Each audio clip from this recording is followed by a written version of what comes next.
இறையேசு கிறிஸ்துவில் அன்புமிக்கவர்களே, இன்றைய நாள் வாசகங்கள் 2 சிந்தனைகளை நமக்கு நினைவுபடுத்துகின்றது. ஒன்று, கடவுளுடைய வார்த்தை உயிருள்ளது, ஆற்றல் மிக்கது, வாளை போன்று கூர்மையானது என்று முதல் வாசகமும், இரண்டாவது நற்செய்தியில் நான் நோயற்றவருக்காக வரவில்லை, நோயுற்றவருக்காகவே வந்தேன், நேர்மையாளர்களை அழைக்க வரவில்லை, பாவிகளையே தேடி வந்தேன் என்று 2 செய்திகள் நமக்கு கொடுக்கின்றார். எங்கள் அன்பின் தந்தையை இறைவா, உம்மை போற்றுகின்றோம், உம்மை புகழ்கின்றோம், உம்மை ஆராதிக்கின்றோம், மக்கள் நன்றி செலுத்துகின்றோம். பல நேரங்களிலே உம்முடைய வார்த்தைகளை கண்டு அஞ்சு ஓடிக்கொண்டிருக்கின்றோம். காரணம், உம்முடைய வார்த்தைகள் எங்கள் நலனுக்காக இருக்கின்றது. ஆனால் எங்களுடைய சுயநலம், எங்களுடைய பேராசைகள் உம்முடைய வார்த்தைகளை பல நேரங்களிலே காது கொடுத்து கேட்காதது போன்று நாங்கள் ஒதுக்கி வைத்து விடுகின்றோம். அதற்காக இந்த நேரத்திலே மனம் வருந்துகின்றோம். அதோடு நாங்கள் பாவிகள், எங்களை தான் தேடி வந்திருக்கின்றீர், உம்முடைய இரக்கம் எங்களுக்கு அதிகமாக இருக்கின்றது, உம்முடைய பார்வை எங்களுக்கு அதிகமாக இருக்கின்றது என்பதை நாங்கள் உணர்ந்திருக்கின்றோம். இந்த நேரத்திலிருந்து நாங்கள் எங்களுடைய வாழ்வில் மாற்றத்தை கொண்டு வரவும், உம்மையே நம்பி உம்மையே எங்கள் வாழ்வின் மையமாக நாங்கள் கொண்டு வாழவும் வேண்டிய அருளையும் ஆற்றலையும் எங்களுக்கும் எங்களுடைய குடும்பத்தாருக்கும் நீர் கொடுக்கவும், மேலும் எங்களுடைய குடும்பங்களுக்கு நீர் செய்த அனைத்து நன்மைகளுக்கும் நன்றியாகவும் இந்த நேரத்தில் ஒப்புக் கொடுத்து, இந்த நாளை எங்களுடைய வாழ்வில் சிறப்பான நாளாக மாற்றியருள எங்கள் ஆண்டவராய் கிறிஸ்து வழியாக மன்றாடுகின்றோம். ஆமேன். அன்புக்குரியவர்களே, இறைவனுடைய வார்த்தை ஆற்றல் மிக்கது, வாழ் போன்று கூர்மையானது. இது நாம் பல நேரங்களில் பார்க்க முடியும். ஏனென்றால் இறை வார்த்தையை கேட்டு அதன்படி வாழ்வதற்கு நம்மில் எத்தனை பேர் தயாராக இருக்கின்றோம்? ஆண்டவர் சொல்லுகின்றார், மன்னியுங்கள் மன்னிக்கப்படுவீர்கள். எத்தனை பேர் மன்னிப்பதற்கு தயாராக இருக்கின்றோம்? எந்த எதிர்பார்ப்பும் இல்லாமல் அன்பு செய்யுங்கள் என்று சொல்லுகின்றார். நீங்கள் மற்றவர்கள் உங்களுக்கு எதை செய்ய வேண்டும் என்று நினைக்கிறீர்களோ அதை நீங்கள் அவர்களுக்கு செய்யுங்கள் என்று சொல்லுகின்றார். அப்படி என்றால் நான் எதிர்பார்க்கின்ற ஒன்றை நான் செய்வதற்கு தயாராக இருக்கின்றேனா? இவ்வாறாக இறைவனுடைய வார்த்தை என்பது தெள்ளத் தெளிவாக எந்த ஒரு குழப்பமின்றி நமக்கு கொடுக்கப்பட்டு இருக்கின்றது. ஆனால் அந்த வார்த்தைகளை எடுத்து வாழ்வாக்குவது என்பது எளிதானது அல்ல. காரணம், மனிதர்களாகி நாம் பல நேரங்களிலே நம்முடைய சிறிய மூளையை கொண்டு பலவற்றை குழப்பிக்கொள்ளுகிறோம். என்றால் இறைவன் என்று சொன்னதால் நம்ம அதிகமாக என்ன சொல்லுவோம்?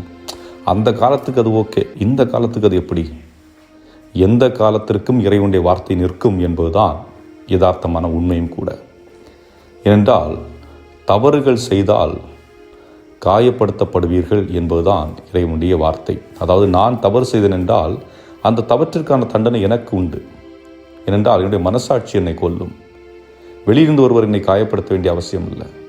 நான் ஒரு தவறு செய்துவிட்டேன் என்றால் எனக்குள்ளே அது ஒரு குழப்பத்தை ஏற்படுத்தும். நான் இப்படி செஞ்சேன் என்று என்னையே நான் அழிக்கக்கூடிய, என்னையே நான் தாக்கக்கூடிய செயலை செய்து கொண்டிருக்கின்றேன் என்றால் நான் தவறு செய்திருக்கின்றேன் என்று பொருள்.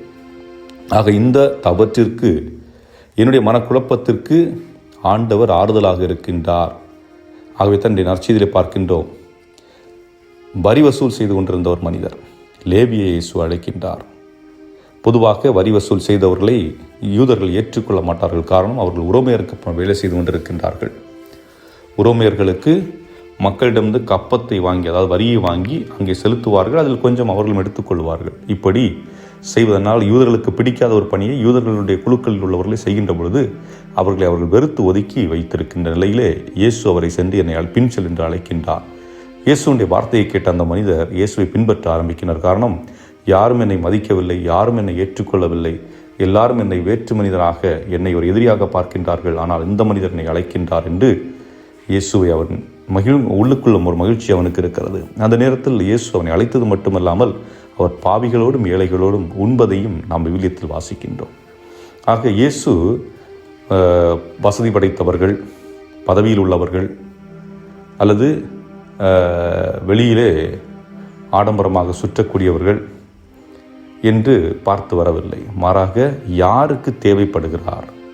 ஏழைகள், ஒடுக்கப்பட்டோர், ஓரங்கட்டப்பட்டோர், நோயாளிகள், இப்படி இந்த சமூகத்தால் புறக்கணிக்கப்பட்ட அல்லது குடும்பத்திலிருந்து புறக்கணிக்கப்பட்ட மக்களுக்கு ஆறுதலாகவும் பாதுகாப்பாகவும் இருக்கிறவர் தான் ஆண்டவர். ஆக நானும் நீங்களும் அந்த நிலையில் இருக்கின்றோம் என்றால் ஆண்டவர் நம்மை காத்து கொண்டிருக்கின்றார், நம்மோடு உறவாடி கொண்டிருக்கின்றார் என்பதை நாம் புரிந்து கொள்ள வேண்டும். நாம் தனிமையில் இல்லை. ஆண்டவருடைய உடனிருப்பில் இருக்கின்றோம் என்பதை உணர்ந்தவர்களாக வாழ இந்த நாள் நமக்கு அழைப்பு எடுக்கின்றதாகவே அன்புக்குரியவர்களே, நாம் பயப்பட வேண்டிய அவசியமில்லை. ஆண்டவர் சொல்கின்றார், நான் உங்களோடு இறுதி வரை இருக்கின்றேன், எதற்கும் அஞ்சாதீர்கள், எதற்கும் கலங்காதீர்கள். இந்த வார்த்தையை உள்வாங்கியவர்களாக இந்த நாளை சிறப்பான விதத்தில் வாழ்வோம். இறைவன் உங்களை நிறைவாக ஆசீர்வதிப்பாராக. ஆமென்.